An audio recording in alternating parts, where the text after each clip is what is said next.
What's the best theory on UFOs or aliens you've ever heard? That greys aren't fully biological, but rather remotely controlled androids, or that they are biological, but their grey appearance is a suit and not the actual body. Imagine other life forms looking at our astronauts saying, "Here come the marshmallow cyclops creatures again." Forgot to say, I reckon we are very DNA planted here and they come to check on their experiment from time to time. That if any civilization elsewhere in the universe had the technology to reach us, for any reason, they'd be very likely to be able to disguise their presence from our detection methods. That is, they could observe us close up using nanotech, microscopic biological spacecraft etc. and we'd never know. This theory plays into the zoo hypothesis. There are so many star systems with potentially inhabitable planets out there that the chances that we have been the only life in the universe is extremely slim. The question, instead, is whether life arising elsewhere has managed to survive destruction and remain alive today such that they might be able to contact us. That is to say, there have probably been countless civilizations for the past several billion years that simply haven't made it. This is our most likely answer in my opinion. Other planets, dinosaurs. The best two I've heard: we don't allow ourselves to contact lost tribes in the Amazon or other wild places. Extraterrestrials may have similar laws on a galactic scale. We split the atom, but made weapons out of them instead of trying to reach the stars. They leave us alone out of fear that we'll destroy ourselves if war accidentally breaks out.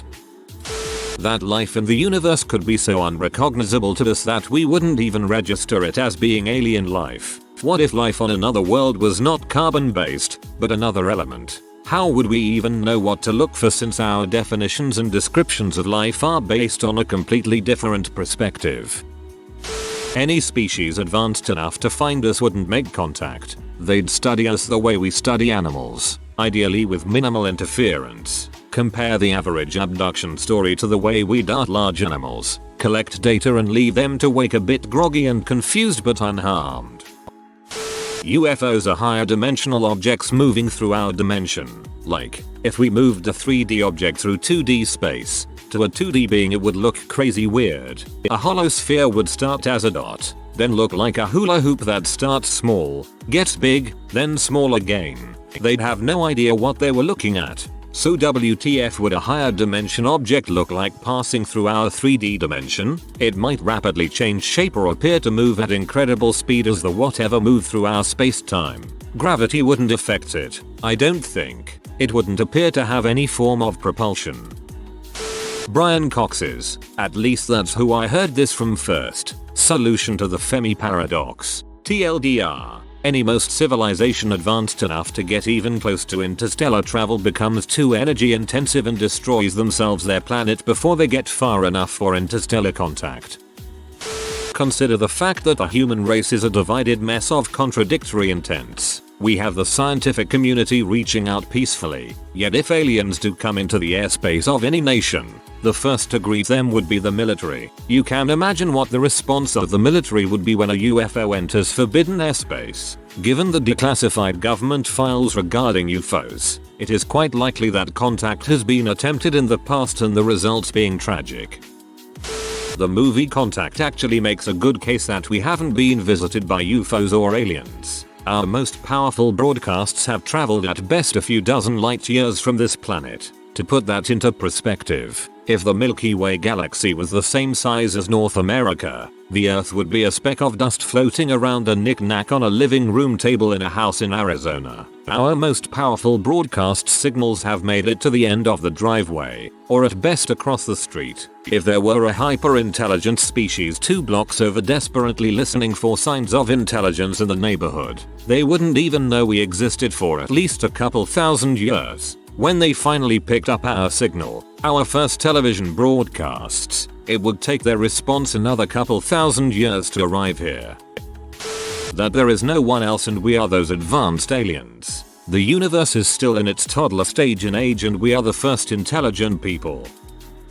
There is a very simple explanation as to why abductees independently described grey aliens as looking the same. There are no aliens and no abduction took place, but rather they are abstracting residual memories left over from being infants and looking up at adults. Before an infant's visual cortex is fully developed, an adult human looking down at them would appear rounded and grey in color with large eyes. Cross that indistinct memory with a sleep state subconscious and standard psychological patterns and boom, alien abduction. It also explains the sensation of being lifted, examined and probed.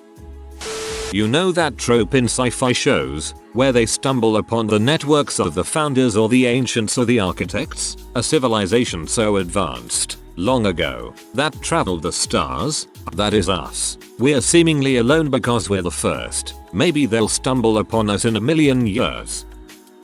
That they are from a breakaway human civilization that is keeping their secrets to themselves. Essentially, that some place like Wakanda is real, or that Jules Verne really isn't science fiction. It's actually science fact. When the rest of the world was making do with steam-powered industrialization, someone figured out anti-gravity and zero-point energy from the interaction between electromagnetism and gravity. So they kept this technology for themselves, and have been zipping around the rest of us keeping an eye on things.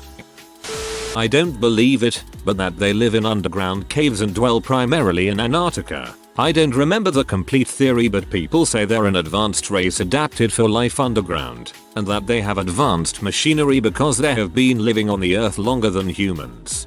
It's the hollow earth idea. It's been around a long time. IDK, but someone on here posted about something happening this year in July. They posted it like 7 or so years ago. I'm looking forward to some action this summer. Aliens may perceive the passage of time differently than us. Our whole existence could play out before they've had their proverbial morning coffee or vice versa. Do I believe it? Number. Fun to think about.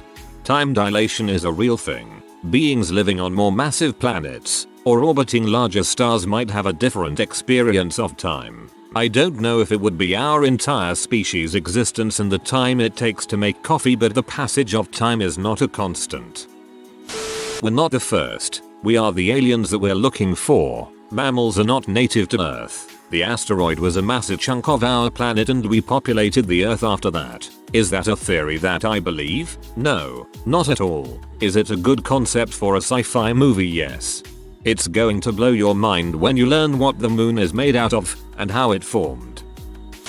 That we are the first and or the most advanced life forms at this moment in space-time. I don't remember where I heard it. Maybe some NPR program. But it's interesting to consider. We often discount the idea that we could ever be that special, but there is always the chance that we are. Someone had to be the first. That someone might just be us.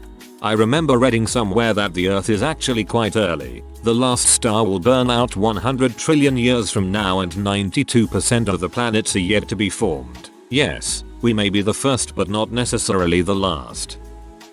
The most logical theory I've ever heard is that 99% of alien sightings are set up by special intelligence agencies to distract from more nefarious things they are doing. The best theory I've ever heard is that aliens do want to make contact with us, but they're simply shy.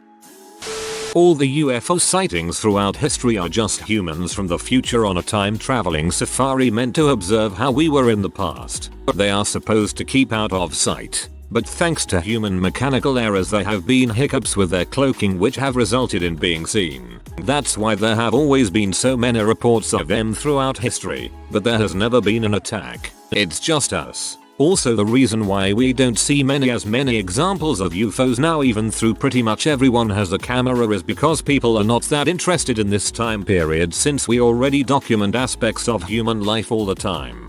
You should read Ray Bradbury's short story, A Sound of Thunder. You'll love it. It's about a tourist from the future who does something like this, but with unintended consequences. 10-minute read and we're worth it. If you wanted to explore space, you'd send technology instead of risking the life of a scientist. The little grey-green men and other now cliché depictions are just biological computers that they can control, and that's why they look so simplistic and unidentifiable. Reminds me of Robot or droids.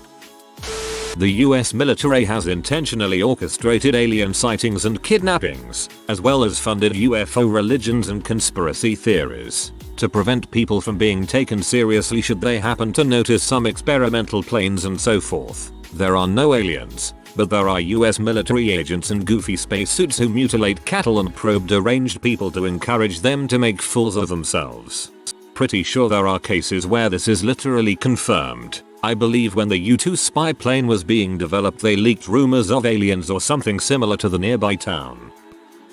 Not from space, but from here, but perhaps partially out of sync with us somehow. I think world mythology, fables, and other stories often describe similar beings throughout world history. This is just the most modern and popular take on the subject. That we haven't met a single one yet because they're either as technologically advanced as us, or not as much as us. We always imagine thanks to movies and crap that aliens are superior beings, more advanced on every aspect. But what if all the sentient races of the universe are actually all roughly on the same level technologically speaking? What if the reason we still haven't met them is because they too can't travel any further than their own solar system or the closest astral body to them? And the reason we can't meet each other is because none of us are advanced enough technologically speaking to even find each other. Imagine what we think about aliens today, now apply to what other races. They most likely think the same thing as us about what they call their aliens. The book Little Green Men. Aliens only abduct people that they know won't be believed, until the paperwork screw up leads them to kidnap someone with a trusting audience. Due to the way the universe has developed over time, gas turned to stars, stars formed galaxies, planets formed around stars, etc. There is actually reason to believe that the Earth may have been among the first planets to become habitable. The universe is old, but not infinitely old. The first few billion years at least were entirely uninhabitable. It's possible that 4 billion years ago, when the Earth formed into something that was stable enough to leave evidence, was when the universe itself first became capable of supporting life. If that's the case, then that would make Earth one of the first planets to support life in the entire universe. Assuming that intelligent life requires a few billion years to develop on other planets, like it did here, then again we may be the very first occurrence of sapient life in the universe. For all we know, there might be an explosion of extraterrestrial life that happens in a million years. That is very little time on galactic scales, almost within a margin of error, and yet that is longer than all of recorded human history by orders of magnitude. We may simply be early bloomers who fade away before the rest of the universe produces intelligent life. TLDR. Humans may be one of the first occurrences of intelligent life in the universe. We might be 1 or 2 million years early and may simply fade away before another planet even begins to support life. That there are alien empires out there, but our planet is just restricted because it is on the border or neutral zone between them. So no visitors are supposed to appear, but some jump quarantine to visit and deal in exotic Earth goods. Also from Isaac Arthur, the sightings of UFOs are just black market traders in their janky spaceships who have bad stealth tech, so they are more easily sighted and sometimes even crash. The govts of Earth may have some low-level deals with them for protection against things like asteroids. Can't remember where I heard it. I know it was from a movie or TV show, but it went like if you took a cup to the ocean and filled it, you wouldn't assume fish don't exist since there's none in the cup. That's the same with our galaxy. We've only explored and reached so far. I had a fun theory that Earth is one of a few life-generating planets and that aliens are actually Earth-originated beings who have moved on to settle the galaxy. Any visits are them checking in on our development, and eventually we'll be advanced enough to join and make way for another wave. Not really a theory, I believe, more the basis for a story. There are enough galaxies and stars to actually have your story be true, somewhere. In an alternate reality, we have developed different forms of technology due to different historical choices, so the humans of that alternate reality have advanced enough to travel to other realities. And another theory is that UFOs are just the alien equivalent of a microscopic lens, and our entire universe is just a petri dish. The theory that really intrigues me is that other beings in the universe find it pointless to contact us as we are not highly evolved creatures, and that trying to make contact with us would be as if humans tried to make contact and communication with ants. We wouldn't be able to understand them or comprehend anything they would say. That they're extraterrestrials, not extraterrestrials. They are some type of human evolutionary outcome from the future. It's why they look humanoid if evolution were to theoretically continue. Time travelers or dimension travelers may explain why they aren't violent, obvious, or intrusive. They're just what humans become in X years. Just a theory, but I think it holds weight. The aliens are humans from the far future. They're not traveling through space but through time. They probe and dissect to learn about their ancestors and use that knowledge to better their present. Aliens came to Earth in 2550 BC and built the pyramids as a gift to thank the Egyptians for introducing them to cats, the animal. Then they came back in 1981 and gave us the internet for introducing them to Cats, the musical. Then they came back once again in 2019 and gave us COVID-19 for introducing them to Cats, the movie. Prove me wrong. This also explains how cats can disappear and reappear in odd places. Yup, I accept this theory. I worked with a guy who had a conspiracy of a conspiracy. Thought that it wasn't aliens, it was demons from heck, and the government just wanted us to think that they were aliens so we wouldn't catch on to their evil devil plots. Had a good laugh. Roswell. The fact that a military expert identified it as a spaceship publicly, then had to do a very staged photo op to discreet himself, and that a bunch of people in the military had weird stories from that time, like flying a general to New Mexico then straight to Washington, suggests they might have found something. Also, the government had to change their story and admit to lying doesn't sound great. I don't exactly believe it, but if I was forced to pick one, that would be it. For me, it seems more likely that, in the haste to cover up Project Mogul, someone thought it would be a good idea to say it was a UFO. When they realized that was a bad idea, it was already too late. The weather balloon is a way better cover because it basically was one. This is pretty much just the official story though. I think if there's any intelligence with the capability of traveling through the vast distance of space, it's not going to be a bunch of individual beings riding around together in a spacecraft. I doubt it would be biological animals at all. Anything with that kind of capability and power would be quite abstract and unrecognizable, and probably entirely uninterested in communicating with us. The closest alien civilization, 92 light years away, died out hundreds of millions of years ago. The next closest, 460 light from us, will begin evolving any day now and will attain technical mastery rivaling ours in about 1 billion more years. Currently, there are 2 other civilizations in our galaxy, one waning and one waxing. The closest of them is 23,737 light away. We don't just have to line up on a relatively close spatial scale. Time frame is as much a factor as distance. Most civilizations don't have a window of more than 20,000 years where they flourish before petering or flashing out. Let's not forget that faster than light travel is theoretical at best, wildly impractical in reality, probably requiring the energy of many stars to be useful. In our own galaxy, no civilization has even colonized more than 5 star systems, much less cannibalized them for speed juice. In short, nobody's been here, and probably nobody ever will. So it goes. That UFOs are just time travel devices from people in the future observing the past. We don't have a ton of UFO sighting anymore because now that we have social media and post everything about ourselves, people from the future already know everything about us. There's a musician comedian that does a bit on how we are just a poof living planet now, but for another planet full of life to pop up it might be millions of years later and millions of miles away. Connecting the two would be impossible. I can't remember and it's on YouTube but I can't find out. I've been looking for 46 minutes lol. If you've seen it please share it with me. It's like Vlad the astronomer or something. Man, tip of my tongue.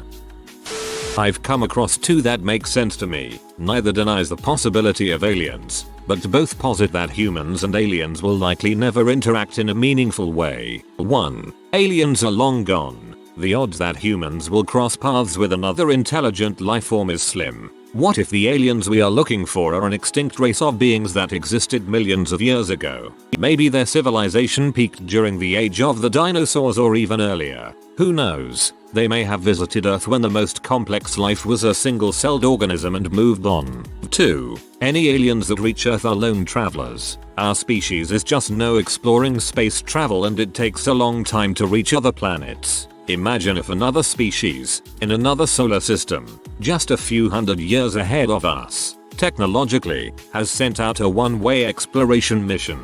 They couldn't possibly make it to Earth and back in one lifetime. The best they can hope for is to observe, collect data, and send it back to be received by the next generation.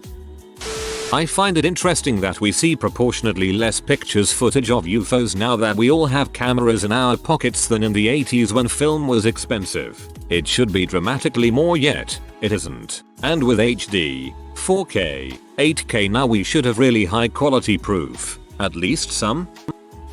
The premise of the movie Prometheus. Lots of people did not get the movie, especially the opening shots. A group of space travelers land on a planet that can support life, but does not have intelligent life yet. Their mission is to bring life to the universe. It would take millions of years for life to evolve on this plane.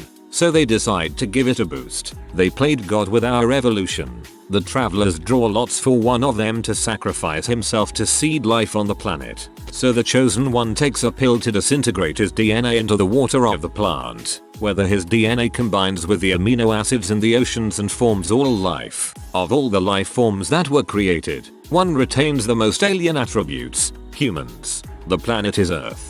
The theory is this is the reason for so much diversity in life on Earth, but only one species with such heightened and evolved intelligence is because we are the hybrid aliens. Later the aliens realize that giving a boost and a jump start to the DNA of humans is a violation, because it does not allow for evolution of other attributes, i.e. morality, empathy, lack of violence, ability to integrate with nature instead of trying to abuse it, so their creation, us, will pose a threat to all life in the universe. Once we develop space travel technology, since the gods created us, the gods decide to destroy us with the perfect weapon, another hybrid creation, but this time combing human DNA with another alien life. On the way to deliver the perfect weapon they die and never complete the mission. Millions of years later, we developed the space travel, and in our quest to find our origins, we found aliens' remains and inadvertently completed the mission, creating our extinction. To sum it up, we are the aliens on Earth.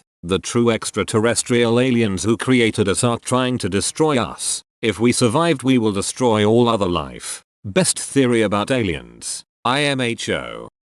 Decide to destroy us with the perfect weapon, another hybrid creation, but this time combing human DNA with another alien life. This is the only bit that doesn't make sense. Like trying to put out an electrical fire with a petroleum-based fire. Different wavelengths, or dimensions, if there's a difference. So, the same way we can't see feel colors outside our visible spectrum. For example, gamma rays. We're too different to interact with aliens. Sometimes they build odd contraptions to phase into our dimension. Sometimes mushrooms' chemicals disrupt our brain enough to see into their dimension. Neither method works for very long, so there's just sightings without much interaction. I love this one. UFOs are actually a result of mad scientists and not aliens. The only reason there aren't any sightings is because they record and upload videos of their experimental crafts to YouTube nowadays. If you are new to the channel, you can subscribe. I publish new videos every day. Until then, check another video.